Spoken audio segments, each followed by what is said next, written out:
Hello, അടുത്ത പത്തിലേക്ക് പോയാലോ? ഇതെല്ലാം നിന്റെയാണോ നീല?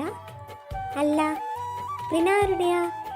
നമ്മുടെ കണ്ണു ചിമ്മി നീലം പറഞ്ഞതും ആ പുഞ്ചിരി അപ്പുവിൻ്റെ മുഖത്തേക്കും പടർന്നു. പാടത്ത് കുറച്ചു നേരം ചുറ്റിക്കറങ്ങിയ ശേഷമാണ് അവർ വീട്ടിലേക്ക് തിരികെ വന്നത്. നീ എന്താണ് ഇങ്ങനെ ഇരിക്കണേ? തലവഴി പുതപ്പെട്ട് കണ്ണു മാത്രം കാണുന്ന രീതിയിൽ സെറ്റിയിലിരുന്ന് ടി വി കാണുന്ന അപ്പുവിനെ കണ്ട് നീലം ചോദിച്ചു.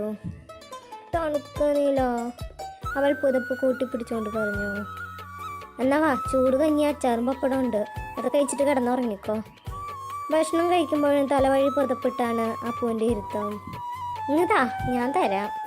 അത് കണ്ട് നീലൻ അവളുടെ കയ്യിൽ നിന്ന് സ്പൂൺ വാങ്ങി അപ്പുവിന് കോരി കൊടുക്കാൻ തുടങ്ങി. ഭക്ഷണം കഴിച്ചു കഴിഞ്ഞ് അപ്പു റൂമിലേക്ക് പോയി.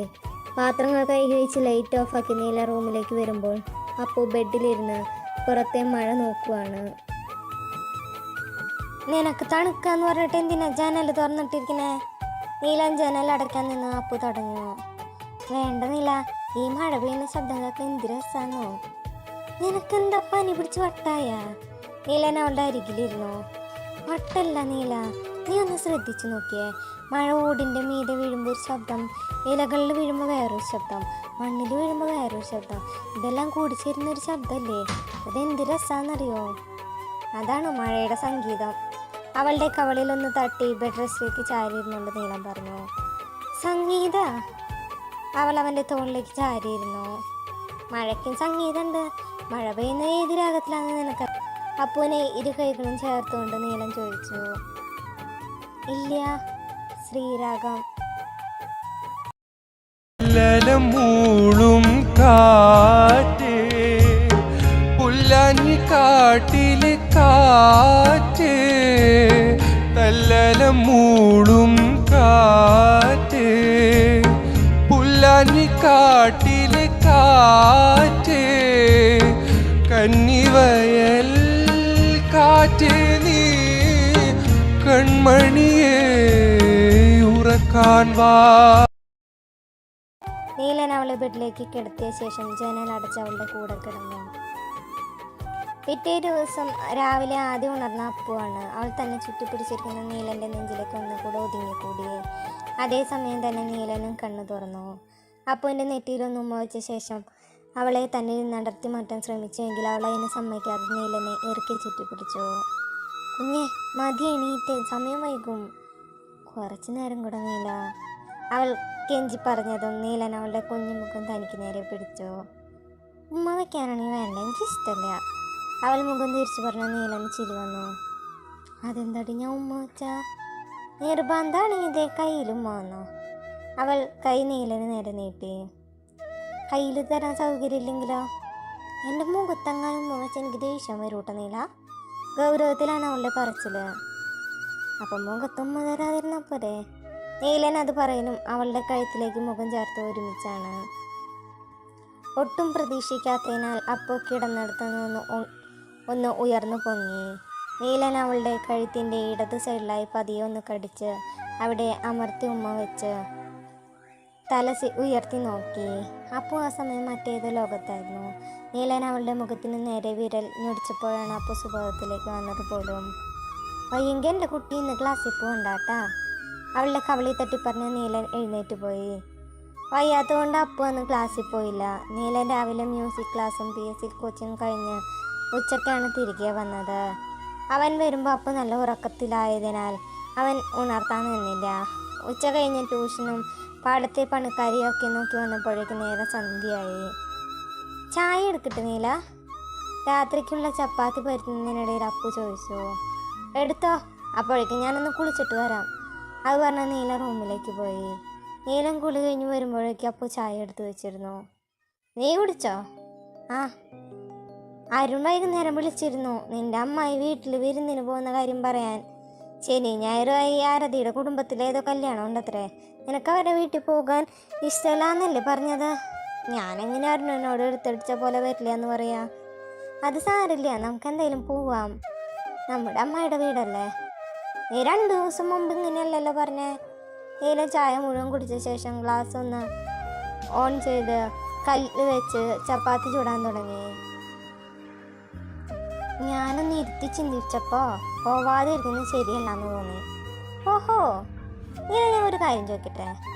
ചോദിക്കേ. ഇനി അഥവാ നമ്മൾ നാളെ ക്ലാസ്സിൽ പോവില്ല എന്ന് വെക്കേ, അപ്പം നമ്മൾ നാളെ ക്ലാസ്സിൽ പോവേണ്ടി വരുമോ? നമ്മളല്ല, നീ പോവേണ്ടി വരും. അതിന് നമ്മൾ നാളെ അമ്മയുടെ വീട്ടിൽ പോവല്ലോ. അപ്പോൾ ഇല്ലാത്ത ചിരി വരുത്തിക്കൊണ്ട് പറഞ്ഞു, സത്യം പറയടി, എന്താ നിന്റെ മനസ്സിലിപ്പോൾ? നിനക്ക് പെട്ടെന്ന് എന്തോ ഒരു മനമാറ്റം? എനിക്കോ? ഇല്ലല്ലോ. നീ സത്യം പറയുന്ന അതാ ചൂട് വെക്കണം. ഞാൻ നീലൻ ചപ്പാത്തി മറിക്കുന്ന ചട്ടകമായി അവളുടെ അരികിലേക്ക് വന്നു. അയ്യോ നീല, ഒന്നും ചെയ്യില്ല. ഞാൻ സത്യം പറയാം, നാളെ എനിക്ക് നോട്ട് കംപ്ലീറ്റ് ചെയ്യാനും മിസ് സബ്മിറ്റ് ചെയ്യണം. അമ്മയുടെ വീട്ടിൽ പോയാൽ അപ്പോൾ നാളെ ക്ലാസ്സിൽ പോകണ്ടല്ലോ, അതാ. അപ്പോൾ ഒറ്റ ശ്വാസത്തിൽ പറഞ്ഞു നിർത്തിയേ. മതി നീല, ബാക്കി നാളെ പോരെ? നോട്ട് എഴുതുന്നതിനിടയിൽ ഉറക്കം തൂങ്ങിക്കൊണ്ട് അപ്പു ചോദിച്ചു. പറ്റില്ല മോളെ, ഇത് മുതൽ നമ്മൾ നാളെ ഇവിടെ നിന്ന് ഇറങ്ങില്ല. നീലൻ തർപ്പിച്ച് പറഞ്ഞു. വേറെ മാർഗമില്ലാതെ അപ്പു എഴുതാൻ തുടങ്ങി. ഭക്ഷണം കഴിച്ചു കഴിഞ്ഞാൽ നീലം പിടിച്ച് പിടിയാലെ അപ്പുവിനെ നോട്ട് എഴുതാൻ ഇരുത്തിയതാണ്. എല്ലാം എഴുതി തീർത്ത ശേഷമാണ് അവൾ ഉറങ്ങിയത്. പിറ്റേ ദിവസം 10 മണിയോടെ അവർ വീട്ടിൽ നിന്ന് ഇറങ്ങി. നീലൻ്റെ ഫ്രണ്ടിൻ്റെ കാറിലാണ് അവർ പോകുന്നത്. നീലനാണ് ഡ്രൈവ് ചെയ്യുന്നത്. കോ സീറ്റിൽ അരുണും ബാക്ക് സീറ്റിൽ അപ്പു ആരതിയും. എടാ, നമ്മുടെ ദാറുപ്പ് ആരുടെ കയ്യിലാ? അത് മേപ്പാടത്തെ രമേശനില്ലേ, അവനെ വാങ്ങിയിട്ടുള്ളത്. എന്തേ? ഒന്നുമില്ല, വെറുതെ ചോദിച്ചതാ. ഇവളിത് എന്തുറക്ക? രാവിലെ അവിടെ നിന്ന് കാറിൽ കയറിയപ്പോൾ തുടങ്ങിയതാണല്ലോ. അരുൺ ബാക്കിൽ ആരതിയുടെ മടിയിൽ തല വെച്ചുറങ്ങുന്ന അപ്പുവിനെ തട്ടി വിളിച്ചു. ഞാൻ കുറച്ചു നേരം ഉറങ്ങട്ടെ അരുണേ, അവൾ ഉറക്കം മുറിഞ്ഞ ദേഷ്യത്തിൽ പറഞ്ഞു. ഇതിന് മാത്രം ഉറങ്ങാൻ നീ രാത്രി എന്ത് ചെയ്യായിരുന്നു? രാത്രി വല്ല ബാങ്കും കുത്തി തുറക്കാൻ പോയാ? എണീറ്റിരുന്ന അപ്പു നീ?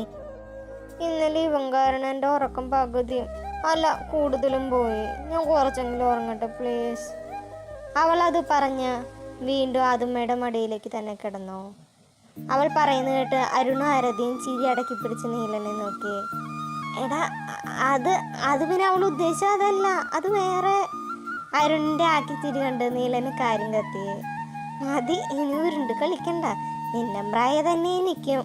അരുൺ ചിരിയോടെ നീലൻ്റെ തോളി തട്ടി. നീലനും അരുണും മാറി മാറിയാണ് വണ്ടി ഓടിച്ചിരുന്നത്. പോകുന്ന വഴി ഭക്ഷണവും കഴിച്ച് ഉച്ചയോടെയാണ് അവർ അമ്മായിയുടെ വീട്ടിലെത്തിയത്. നീല, ഇത് നമ്മുടെ അമ്മയുടെ ആങ്ങളയുടെ വീടാണ്. അമ്മ മരിച്ചു. ഇപ്പം ഇവിടെ അമ്മായിയുടെ 2 മക്കളാണ് ഉള്ളത്. മൂത്ത മകനും ഭാര്യയും 2 കുട്ടികളാണ്. മൂത്ത കുട്ടി 5-ല്, രണ്ടാമത്തെ കുട്ടി 2-ല്. അപ്പൂൻ്റെ ചങ്കും കരളാണ്. രണ്ടാമത്തെ മകൻ ബാങ്കിൽ വർക്ക് ചെയ്യണു. കല്യാണം കഴിഞ്ഞിട്ടില്ല. അവർ കാറിൽ നിന്ന് ഇറങ്ങിയത് അമ്മായും മരുമകളും പുറത്തേക്ക് ഇറങ്ങി വന്നു. എന്താ എല്ലാവരും അവിടെ തന്നെ നിന്നേ? അകത്തേക്ക് വാ. അമ്മായി അവരകത്തേക്ക് ക്ഷണിച്ചു. അപ്പു തൻ്റെ കയ്യിലുള്ള കവറുകൾ അമ്മായിയുടെ കയ്യിലേക്ക് വെച്ചു കൊടുത്തു. ഉണ്ണിപ്പെണ്ണ് ഇന്ന് രാവിലെ കൂടി അപ്പുവിനെ അന്വേഷിച്ചുള്ളൂ. അപ്പു ചേച്ചി വരുന്ന കാര്യം ഇന്ന് ക്ലാസ്സിൽ പോവില്ല എന്ന് പറഞ്ഞിട്ട് വാശിയായിരുന്നു. അവസാനം ഞാൻ വഴക്ക് പറഞ്ഞിട്ടാ പോയത് തന്നെ. അപ്പു അതേ രാവിലെ മുതൽ ഉണ്ണിപ്പെണ്ണിനെ കാണാൻ വരുന്ന സന്തോഷത്തിലായിരുന്നു, അല്ലേ കാർത്തി? അരുൺ നീലൻ നോക്കിയതും അവൻ അതേന്നും അല്ല എന്നും തലയാട്ടി. ഇതെല്ലാവർക്കും നന്ദി. പുതിയൊരു വീഡിയോ ആയിട്ട് നാളെ കാണാം. അപ്പോൾ നല്ലൊരു ദിവസം നേരുന്നു. Thank you.